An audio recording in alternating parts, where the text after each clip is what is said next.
Bandeko mwana moso boze komona ye aussi azalaki bongo ex danseuse ya mama tia na mwana mema na poto ndenge ezalaka batikala e aza na compare na ye oyo banaki kovivre na ye compare na ye wana boyokana ezalaki malamu te na ndako mobali azalaki moto ya bakuti alingi libanda mingi kobima e apres avoir kozonga mobali na ndako mobali koswana makasi na ndeko mwasi oyo aussi baswani makasi bitumba makasi bandeko nanga na France na ville na mboka ya Évreux apo koswana wana ndeko mobali bitumba telema leke makasi akangi ba porte nyonso ya ndako abombi clé na poche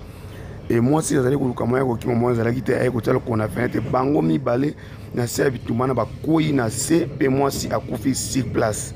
et mobali azali na état moko critique. Merci bandeko pasi pour la communauté na biso ya Congo.